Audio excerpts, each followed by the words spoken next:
শ্রী বিজয়পুরম তথা port ব্লেয়ারের airport সংলগ্ন বাতু বস্তি থেকে বাসে চললাম চ্যাথাম জেটির দিকে। বাস ভাড়া মাত্র 20 টাকা। তবে এই যাত্রায় আরেকটি 20 টাকার নোট পকেটে অবশ্যই রেখো, একটু পর কাজে লাগবে।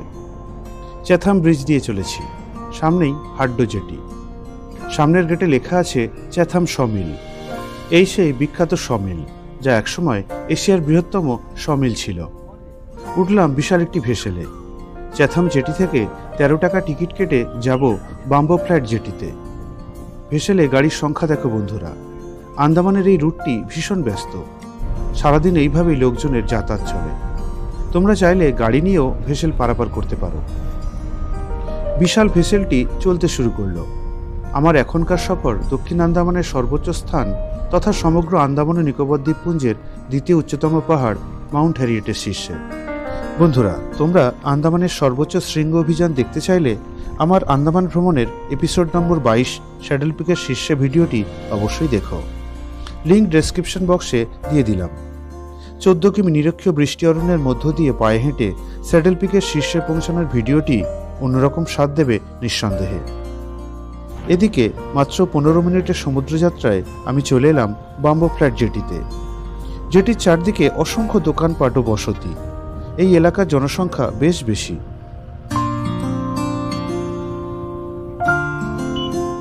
জেটি থেকে একটা অটো নিয়ে চললাম মাউন্ট হ্যারিয়েটের দিকে। দূরত্ব মাত্র 8 কিমি। সমুদ্রের পাড় ঘেঁষে বেশ কিছুটা রাস্তা। অটোতে কোনো সঙ্গী না পেয়ে বাধ্য হয়েই 500 টাকা খরচ করতে হলো। কিছুক্ষণ পর রাস্তা সমুদ্র তীর ত্যাগ করে জঙ্গলের রাস্তা ধরল। চারদিকে নিরক্ষীয় বৃষ্টি অরণ্য পরিবেষ্টিত। মাঝে মাঝে রাস্তা বেশ খাড়াই। কিছু দূর যাবার পর চলে এলো সেই বিখ্যাত স্থান, যেটা আমরা সমগ্র ভারতবাসী দেখেছি অসংখ্যবার। কোথায় দেখেছি বলতো? ঠিক ধরেছ, 20 টাকার নোটে। হ্যাঁ বন্ধুরা, 20 টাকার নোটে আন্দামানের নর্থ বে আইল্যান্ডের যে ছবিটা আমরা দেখতে পাই, সেই ছবিটা ঠিক এখান থেকেই তোলা হয়েছিল।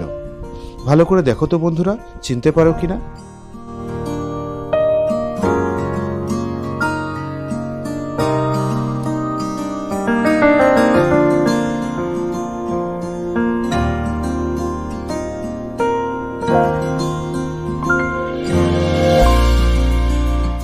জায়গাটা এতটাই অপূর্ব যে চোখ সরানো খুব কঠিন। মুগ্ধ দৃষ্টিতে ঘন্টার পর ঘন্টা চেয়ে থাকলেও স্বাদ মিটবে না। দেখো বন্ধুরা, সামনের সবুজ আর দূরের সবুজের মাঝখানে ঘন নীল সমুদ্রকে। দূরে নর্থ বে আইল্যান্ডের বিখ্যাত সেই লাইট হাউসটিও দেখা যাচ্ছে। কিছুক্ষণ এখানে সময় কাটিয়ে আরো উপরের দিকে ওঠা। জঙ্গলের ভেতর দিয়ে যেতে ভীষণ ভালো লাগছিল। সামনে একটি প্রবেশদ্বার, তাতে লেখা মণিপুর পর্বত ন্যাশনাল পার্ক। মাউন্ট হ্যারিয়েটের বর্তমান নাম মণিপুর পর্বত। এন্ট্রি গেটে পরিচয়পত্র ও খাতায় সিগনেচার করে ন্যাশনাল পার্কের ভেতরে প্রবেশ করলাম। নামে ন্যাশনাল পার্ক হলেও জীবজন্তু বিশেষ কিছুই নেই, তবে জঙ্গল বৈচিত্র্যে ভরা। মাউন্ট হ্যারিয়েটের শীর্ষদেশ, উচ্চতা 1257 ফুট। একটা বাঁশের গেটে লেখা ওয়েলকাম টু কালাপাত্থর। ঘন নিরক্ষীয় অরণ্যের মধ্য দিয়ে পায়ে হাঁটা পথ চলে গেছে 2.5 কিমি দূরের কালাপাত্থরে। জঙ্গলের ভিতরে শুধু কালো পাথর, ওখান থেকে কোনো ভিউও পাওয়া যায় না। তবে 2.5 কিমির এই জঙ্গল ট্রেকিং অসাধারণ অভিজ্ঞতা দেবে নিঃসন্দেহে। চললাম ওয়াচ টাওয়ারের দিকে। চারদিকটা ঘাসে ভরা সুন্দর পার্ক, একপাশে কয়েকটি টেন্ট। চাইলে এখানে থাকাও যায়। চলো ওয়াচ টাওয়ারের ওপর থেকে চারদিকটা দেখি।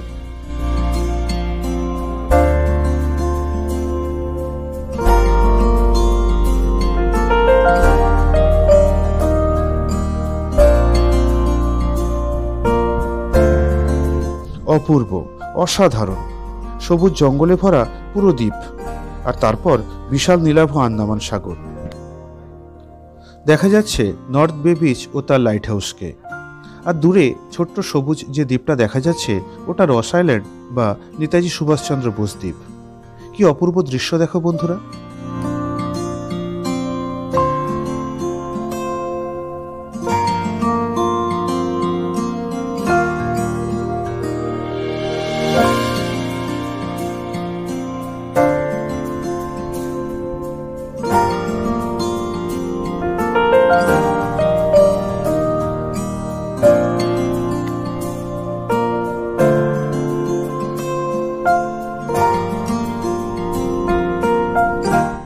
ওপর থেকে পার্কটাকেও অসাধারণ লাগছে।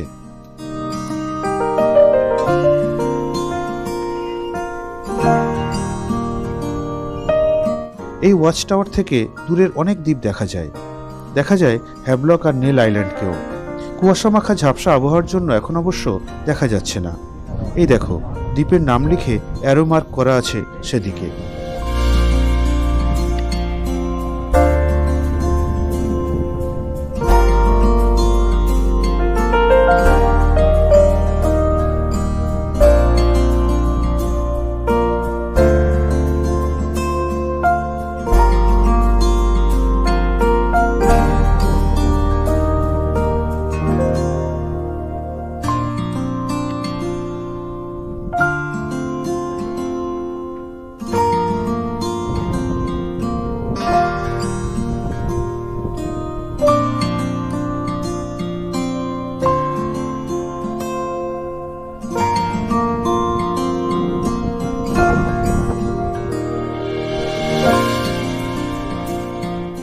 অপূর্ব অনুভূতি হলো। বেশ কিছুক্ষণ সময়ও কাটালাম এই ওয়াচ টাওয়ারের উপর। নিচের পার্কে নেমে এলাম। সামনে একটা নিকোবরি হাট। অগত্যা একটা ছবিও তুললাম নিকোবরি হাটে বসে, আর একটু সেলফি। ব্রিটিশদের তৈরি 360 ডিগ্রি ঘোরানো যাবে এমন একটি অ্যান্টি এয়ারক্রাফট গান বসানোর জায়গা। পাশে আরেকটি ওয়াচ টাওয়ার, যেখান থেকে শুধু নর্থ বেকে দেখা যায়।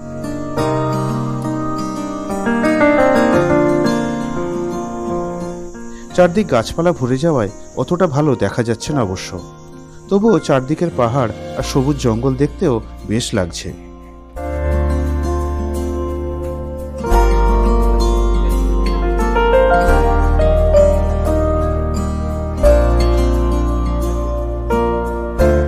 এখান থেকে সামনে পার্কটিকে খুব সুন্দর দেখতে লাগছে।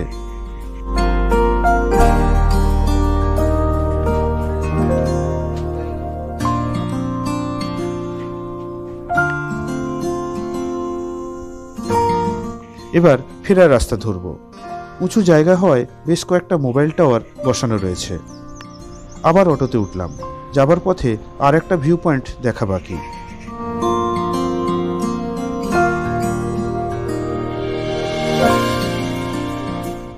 রাস্তার ধারে সম্পূর্ণ ধ্বংসপ্রাপ্ত কোনো নির্মাণ। পূর্বে সৈন্যদের থাকার জায়গা ছিল এখানে। মাউন্ট হ্যারিয়েট অনেক উঁচু হওয়ায় পোর্ট ব্লেয়ারকে সুরক্ষিত রাখার জন্য ব্রিটিশরা এগুলোকে তৈরি করেছিল।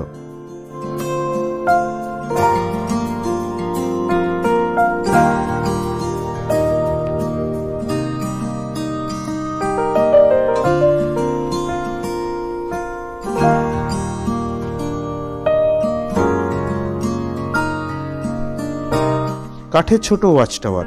নর্থ বে আইল্যান্ডকে আংশিক দেখা যাচ্ছে। চারদিক সবুজ জঙ্গলে ভরা।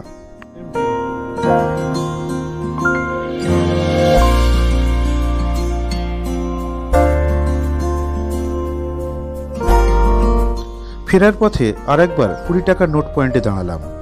আসলে প্রকৃতি এখানে এতটাই সুন্দর যে না দাঁড়িয়ে থাকতে পারলাম না। অপূর্ব সুন্দর প্রকৃতি। ভারতের যত ভিভিআইপি লোকজন আন্দামানে আসে তাদের গন্তব্যের তালিকায় এই জায়গাটা থাকা মাস্ট। তাড়া না থাকায় অনেকক্ষণ এখানে ছিলাম।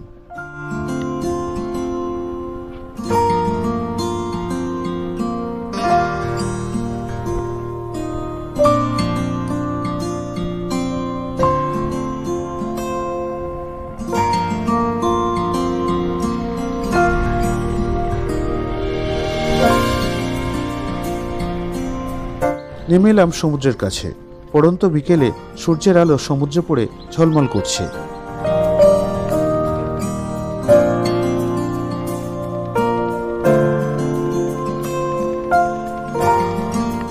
আর চারদিকে কত দ্বীপ। সামনের পোর্ট ব্লেয়ার শহরকেও দেখো, সমুদ্রের পাড়ে অসংখ্য নির্মাণ নিয়ে দাঁড়িয়ে আছে। চলে এলাম বাম্বু ফ্ল্যাট জেটিতে। আবার কাউন্টার থেকে 13 টাকার টিকিট কাটলাম। এই ভেসেলেই ফিরে যাব। ধীর গতিতে ভেসেল চলতে লাগলো। সবুজ পাহাড়ের গায়ে বাড়িঘরও উঁকি দিচ্ছে।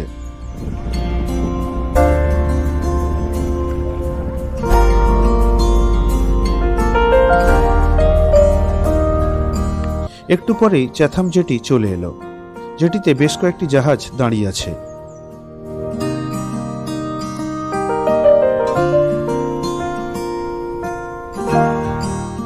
শান্ত সমুদ্রের পাড়ে দেখা যাচ্ছে হাড্ডো জেটিকে, আর এদিকে দিগন্তরেখা লাল করে সূর্যদেব ডোবার প্রস্তুতি নিচ্ছে। আবার বাস ধরলাম। চ্যাথাম দ্বীপের কানেক্টিং ব্রিজের ওপর দিয়ে বাস চলতে লাগলো। এই দেখো বন্ধুরা, রাতে অসংখ্য ফ্লাইটের আসা যাওয়ার ছবি। এয়ারপোর্টের কাছেই থাকায় রাতে ছাদে শুয়ে শুয়ে এ দৃশ্য দেখাও বড় পাওনা। শুভরাত্রি বন্ধুরা।